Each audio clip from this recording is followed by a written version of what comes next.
à toutes et tous et bienvenue dans Avec vous au quotidien, l'émission qui s'intéresse et qui explore les sujets du quotidien. Bien évidemment, nous parlons ce mois-ci des Français qui choisissent de s'expatrier. Alors choisir de s'installer à l'étranger, ça demande un petit peu d'organisation et aussi de se poser les bonnes questions, notamment sur la protection de sa famille ou de son patrimoine. C'est ce que nous allons voir avec vous, maître Thomas Lolivier. Bonjour. Bonjour Ali. Vous êtes notaire en Ille-et-Vilaine et puis nous allons profiter de cette émission pour mettre un coup de projecteur sur la Maison internationale de Rennes, la MIR, qui regroupe des associations de solidarité internationale et d'échanges interculturels. Et elles sont deux pour venir nous expliquer comment cette MIR fonctionne. Bonjour Esmeralda Guzman. Bonjour. Et à côté de vous, nous avons Douceline Gwen. Bonjour à vous également. Et bonjour. Merci d'avoir accepté notre invitation. Alors, avant de vous entendre, un chiffre peut-être pour démarrer. 1 700 000, c'est le nombre de Français qui ont choisi de vivre à l'étranger en 2024. C'est un chiffre du ministère des Affaires étrangères. Un chiffre à prendre avec précaution puisque ce sont là uniquement les personnes qui s'enregistrent auprès des autorités. Mais on estime qu'il y a à peu près 2,5 millions de Français aujourd'hui qui vivent à l'étranger. C'est un chiffre qui progresse. Nous sommes donc de plus en plus nombreux à choisir de bouger. Et dans le top 5 des pays qui accueillent ces Français, nous avons la Suisse, les États-Unis, le Royaume-Uni, la Belgique et le Canada. Près de 50% des expatriés choisissent l'Europe. Alors, maître Lolivier, on ne va pas se le cacher, ce n'est pas un sujet sur lequel on vous consulte tous les jours dans vos études notariales, ce sujet de l'expatriation. Mais quand ça arrive, il faut se poser un certain nombre de questions, plutôt les bonnes. On parle de quel type de questions finalement ? Alors c'est vrai que les notaires français sont compétents uniquement sur le territoire national. Donc nous n'avons pas de compétences à l'étranger. Si demain vous achetez une maison en Italie, je ne pourrai pas vous accompagner dans ce projet. Néanmoins, on a des clients qui sont effectivement confrontés à des éléments, on dit d'extranéité, c'est-à-dire soit parce qu'ils habitent à l'étranger, soit parce qu'ils possèdent un bien à l'étranger ou ils héritent d'une personne qui elle-même réside à l'étranger. Et donc on est interrogé souvent sur ces points-là.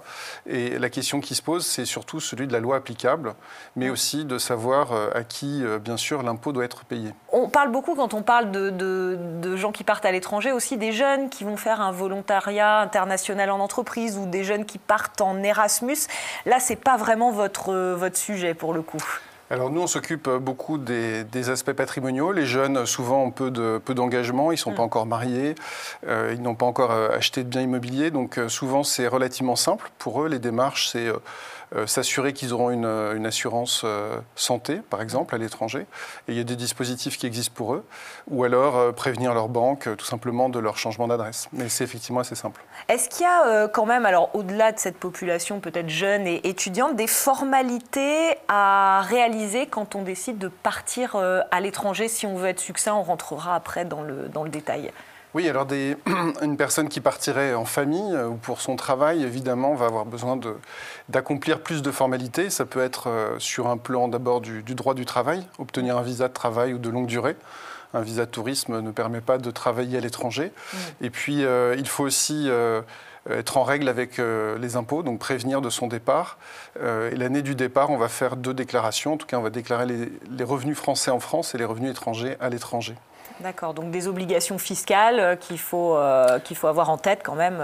Oui, exactement. Et puis il y a un sujet aussi pour sa résidence principale. Il faut se demander si on la conserve ou si on la vend avant de partir en profitant de l'exonération, par exemple, pour résidence principale. Si je décide de partir, eh bien, je peux perdre cette exonération.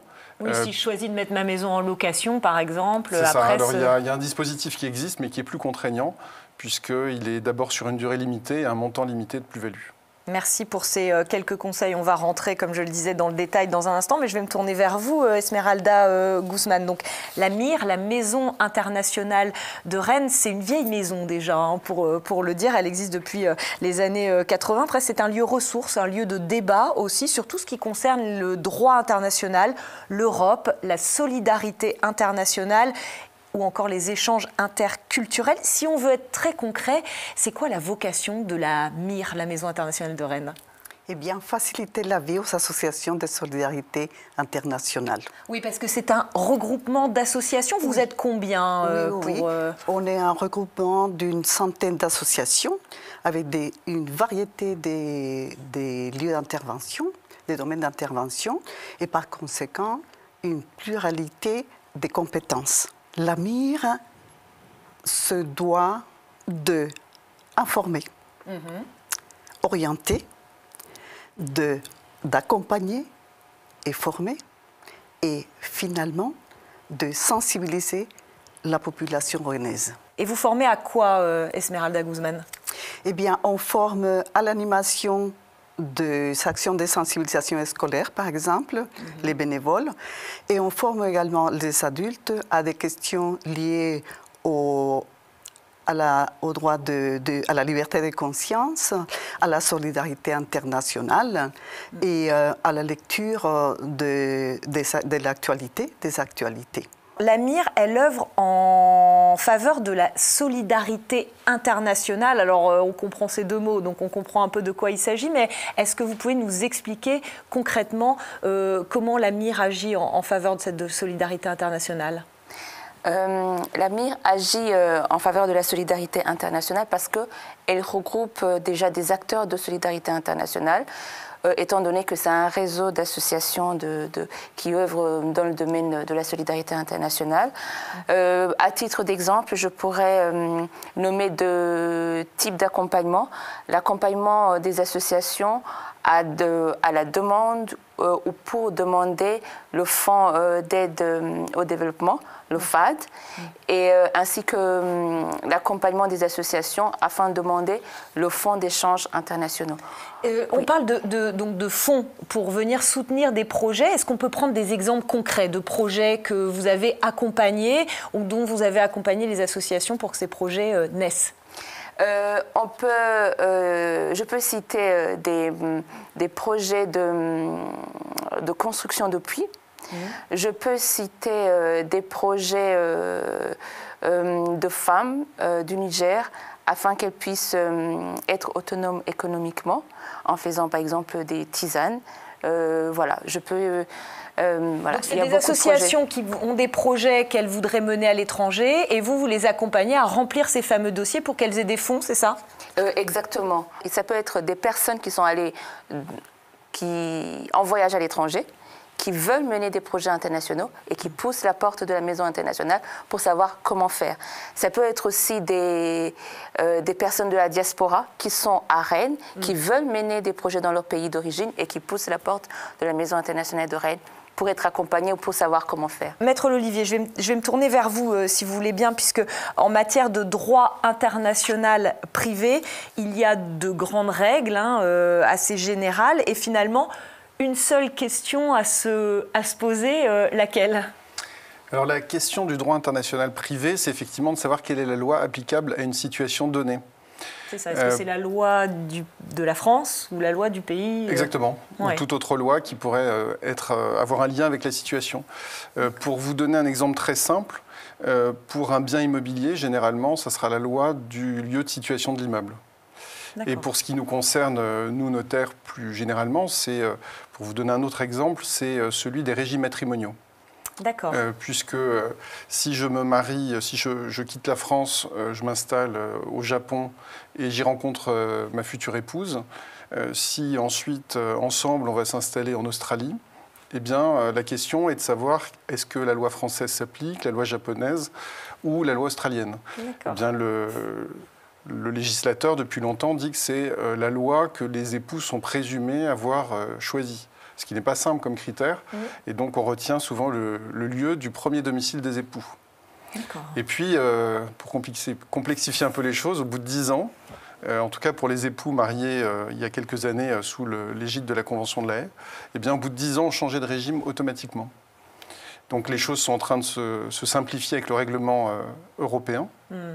Mais le message que je veux faire passer aujourd'hui, c'est qu'il est toujours important de faire le choix soi-même du régime et de ne pas subir le régime selon le lieu où je me trouve. Alors si on ne fait rien, il se passe quoi? C'est le régime du pays dans lequel on est installé qui s'applique? Voilà, donc pour mon couple qui s'est installé en Australie, alors qu'ils ont peu de liens avec ce pays-là, c'est la loi australienne qui s'appliquera.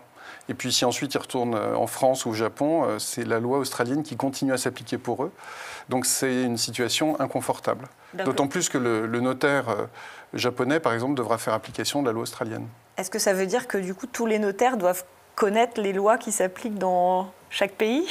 Non, alors heureusement, nous on fait application de cette règle de droit international privé, mais ensuite on va consulter des experts dans leur domaine, dans leur spécialité, des juristes locaux qui vont nous dresser un certificat de coutume pour nous informer de la loi.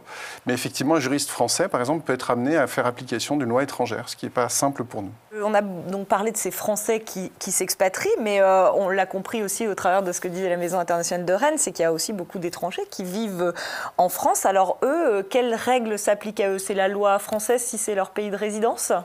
Alors, la loi française, oui, bien sûr, s'applique pour un Anglais qui habite en France. S'il prend sa voiture, c'est le code de la route français. Il y a des restrictions. Oui, sinon, ça pose problème. Hein. Sinon, ça peut poser problème, surtout avec nos amis britanniques. Il y a bien sûr des restrictions en termes de droit du travail, de séjour, etc., ou d'exercice de certaines professions. Néanmoins, ce sont les mêmes règles qui s'appliquent. Et puis, ils sont soumis, eux aussi, aux mêmes problématiques de droit international privé, puisque un Anglais qui réside en France, qui a une maison, eh bien, le jour où sa succession sera réglée, c'est peut-être la loi française qui trouvera à s'appliquer s'il n'a pas pris ces dispositions. Juste, mesdames, pour savoir, par rapport à la Maison internationale de Rennes, les gens qui poussent cette porte, c'est plutôt des étrangers qui vivent en France et qui viennent chercher à monter des projets, etc. Ou c'est aussi des Français qui veulent s'investir dans des projets de solidarité internationale? En fait, c'est les deux. D'accord. C'est les deux. Tout d'abord, nous accueillons des Français qui viennent demander un stage ou qui viennent en volontariat. Nous accueillons des lycéens, des jeunes qui viennent pour être sensibilisés. Nous accueillons des associations étudiantes qui co-animent des événements et des associations étrangères, des diasporas, comme ma collègue l'a signalé, et des associations françaises qui souhaitent s'investir dans des projets en Afrique, en Asie ou en Amérique. Vous avez évoqué les jeunes tout de suite. Alors ça m'intéresse parce qu'effectivement, ils sont nombreux à la mire et finalement, qu'est-ce qu'ils viennent faire, qu'est-ce qu'ils viennent chercher? Ils viennent, comme je disais, en tant que stagiaires pour découvrir ce que c'est que la solidarité internationale. Ils sont ravis de participer à la vie de l'association. Et la mire, je tiens à le signaler, elle veille à faire participer des jeunes, notamment issus de quartiers politiques. Oui, les quartiers politiques de la ville, les quartiers prioritaires. De la ville. Et ce sont des personnes qui ont moins d'accès, qui ont peu de possibilités d'accéder à cette expérience qu'est la solidarité internationale. On peut peut-être prendre un exemple avec votre collectif, je crois, Douceline, qui œuvre aussi auprès de la jeunesse et des étudiants, je crois, plus particulièrement. Vous pouvez nous en dire un mot? Donc, notre association fait l'accompagnement des étudiants africains à Rennes. Et pour laquelle je suis coordinatrice. Et donc, on a commencé à la mire. La mire nous a ouvert ses portes et nous a offert aussi un partenariat avec le projet parrainage, qu'on continue d'ailleurs. Il s'agissait d'accompagner les étudiants, parrainer les étudiants, soit sur la vie quotidienne, soit au niveau professionnel pour la recherche de stage. Et ça a donné quoi concrètement? Je crois qu'il y a une exposition, une galerie même pour être, qui ouvre ses portes. Oui. Donc ça a donné 5 parrainages, une exposition photo avec le collectif Connexion photographique. Et prochainement, on va ouvrir une galerie d'art de l'association afin de promouvoir les artistes africains. Merci à toutes les deux. Alors on va faire une petite pause dans cette émission, parler de la jeunesse et effectivement consulter les jeunes, les faire débattre, les intégrer dans des questionnements du monde, des sujets internationaux. Eh bien ça s'apprend, il y a de nombreuses initiatives qui existent, comme par exemple celle du Parlement européen des lycéens professionnels, un programme initié par l'Académie de Rennes et la Maison de l'Europe. Alors que s'y passe-t-il dans ce Parlement européen et les jeunes, ils trouvent-ils leur intérêt? C'est ce que nous allons voir tout de suite avec ce reportage d'Élise Clercin. Vous êtes prêts pour votre discours? Levez votre pancarte, s'il vous plaît. Commission Femme, vous êtes reconnue. Merci Benjamin. Bonjour et à toutes et à tous. Le Parlement européen des lycéens professionnels a été initié l'année dernière par le rectorat. L'idée étant de donner un lieu de débat sur les affaires européennes, spécialement pour les lycéens professionnels, qu'ils aient vraiment ce lieu où ils sont entre eux pour pouvoir débattre sur ces questions, pour les sensibiliser et pour améliorer leur sentiment d'appartenance à la citoyenneté européenne. On permet aux jeunes de s'immiscer dans le fonctionnement de l'Union européenne et de comprendre comment les directives ou les lois sont mises en place et peuvent avoir ensuite un impact dans la vie quotidienne. 7 lycées seront présents lors de cette journée avec plus de 70 jeunes issus de différentes filières. La vocation est claire, permettre aux lycéens de se mettre dans la peau de décideurs politiques européens. Cette année, une thématique, la désinformation climatique, thématique d'actualité donc qui concerne particulièrement les jeunes. Et c'est vrai que la jeunesse, qui représente l'avenir de l'Union européenne et qui a sûrement plein de bonnes idées à proposer, c'est une manière aussi de faire remonter ce qui va être proposé cet après-midi, nous, à nos partenaires au niveau national.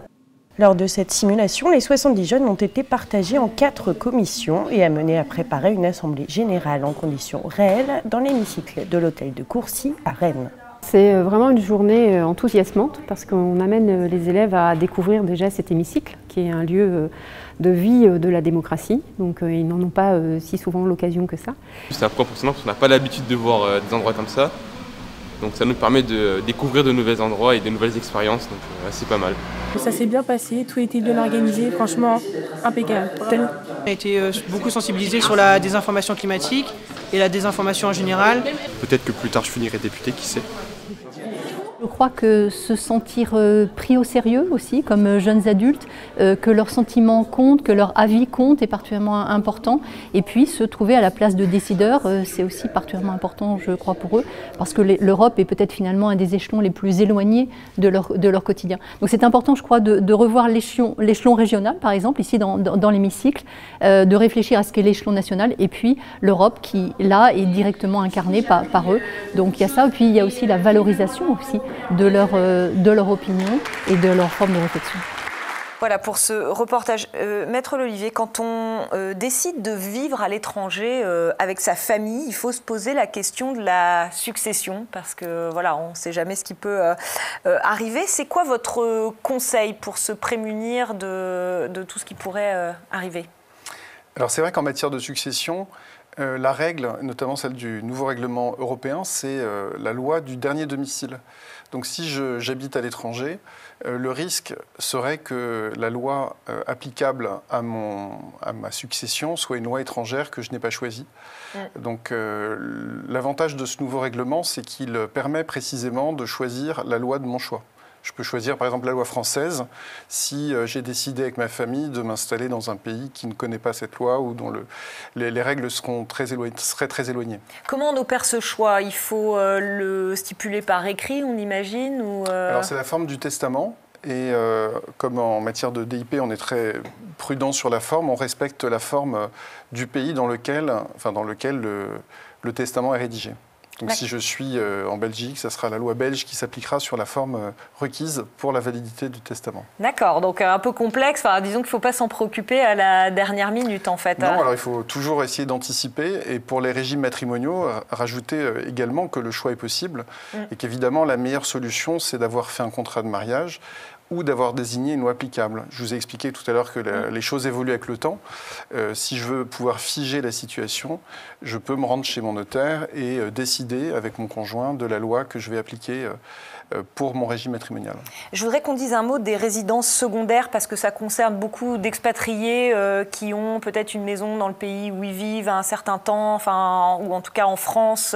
Là, il y a des petites subtilités à avoir en tête. Alors je dirais que la question là, est plus fiscale que civile. La question, c'est savoir si je suis français, que j'ai une résidence à l'étranger, par exemple que je loue, comment sont fiscalisés les revenus. Donc je serai fiscalisé en France, puisque la France considère que c'est le patrimoine mondial des résidents français qui est taxable en France. Et si je suis non-résident, français, mais habitant par exemple à l'étranger, les revenus des biens que je possède en France seront également taxés. Voilà. D'une manière générale, la France s'arrange pour toujours taxer. Après, il y a des règles. Voilà. Après, il y a quand même des règles qui sont destinées à éviter les doubles impositions et qui sont également importantes, puisque si je suis taxé en France et à l'étranger, des conventions bilatérales existent généralement pour éviter justement que je sois taxé 2 fois. Merci Maître L'Olivier. Tout de suite, on accueille Vincent Lemay pour la chronique Actu de ce mois d'avril. Vincent, on commence par parler d'un colloque organisé par les notaires. Oui, donc la Chambre des notaires va organiser un colloque qui va s'intituler « Droit et santé de la naissance à la fin de vie ». C'est un événement qui est dédié aux professionnels du droit et également de la santé. Ce sera à Nantes le 29 avril 2025. Au programme des tables rondes et des débats autour des questions juridiques, des questions médicales et sociétales. Il y aura la PMA, la procréation médicalement assistée, le vieillissement, l'accompagnement en fin de vie. Donc le but, c'est d'échanger entre experts praticiens et chercheurs qui croiseront leur regard sur ces enjeux d'actualité. On parle maintenant des nouvelles règles de TVA pour les travaux de rénovation. Alors quand vous faites des travaux, en théorie, vous payez 20% de TVA. Il est possible parfois d'avoir des TVA réduites, parfois à 10%, parfois à 5,5%. À 5,5%, c'est lorsque ça s'applique à de la pose, de l'installation ou de l'adaptation, entretien de matériaux et équipements qui sont dédiés finalement à la rénovation énergétique et pour faire des économies d'énergie évidemment. Donc depuis le 1er janvier 2025, il y a eu une nouveauté et vous pouvez consulter tous les travaux éligibles à la TVA 5,5 sur économie.gouv.fr. On parle de la hausse de la taxation du transport aérien. Oui, la TSBA. Donc en fait, c'est finalement le surcoût que vous allez payer lorsque vous allez prendre l'avion à partir du 1er mars. Donc non, ça n'est pas des sommes astronomiques. Je vous donne quelques chiffres. Pour les vols qui sont des vols intérieurs, on va passer de 2,63 € à 7,40 €, donc une légère hausse. Et pour les vols extra-européens, on passera désormais à 15 € par billet. On termine avec une information autour du RSA et de la prime d'activité. Ce sera plus simple de les déclarer, c'est ça ? C'est une simplification effectivement des déclarations en ligne. Elles seront pré-remplies désormais avec des déclarations trimestrielles directement sur le site de la CAF.